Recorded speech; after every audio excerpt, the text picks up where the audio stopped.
Well, with all the construction going on at the state capitol, much of the artwork that now hangs inside needs to be protected.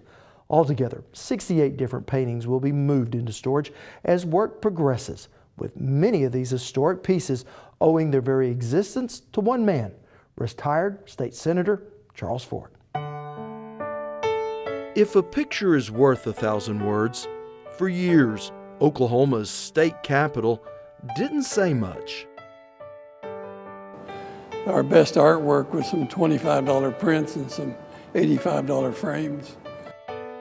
And for longtime lawmaker and art lover Charles Ford, that was unacceptable.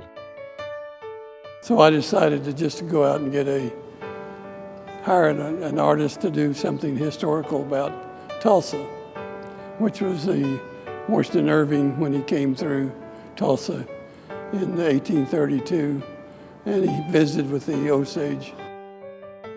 And with that donation began an effort to make the Oklahoma State Capitol not just the seat of government, but a source of state pride. Once I did this, a number of senators had come to me and said, you know, I'd like to do something historical about my community. And I said, fine.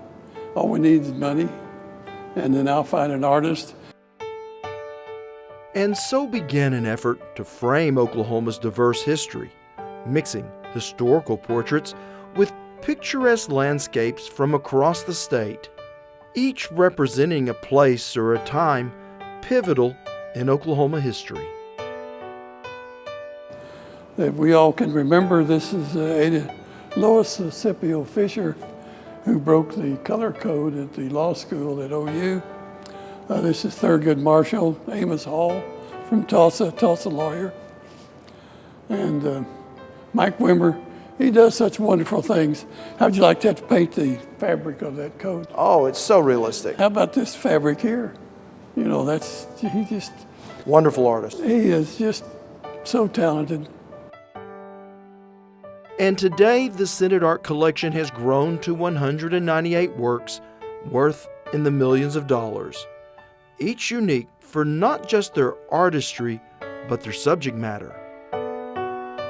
Every time we do a painting, we do a lot of research before we ever get started. We try to do the costumes, any gun or firearm that happens to be, wagon or saddle or whatever. Accurate portrayals that often include some familiar faces when the historical details are lacking. It's about the Osage Treaty of 1825 that moved the Osage back into Kansas and allowed the Cherokee and the Creeks to move into Oklahoma. Now, certainly some historical significance here, but also some personal significance. Well, I am pictured into it as one of the models. And I haven't aged in 175 years. You're looking pretty spry there, yeah. You are.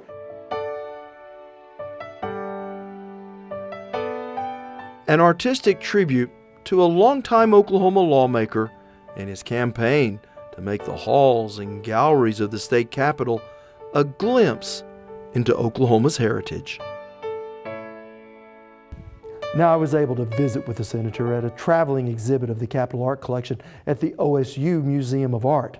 But once the Arts Council ran the numbers on keeping these paintings on loan to local museums during the Capitol restoration, it proved to be logistically and financially unfeasible.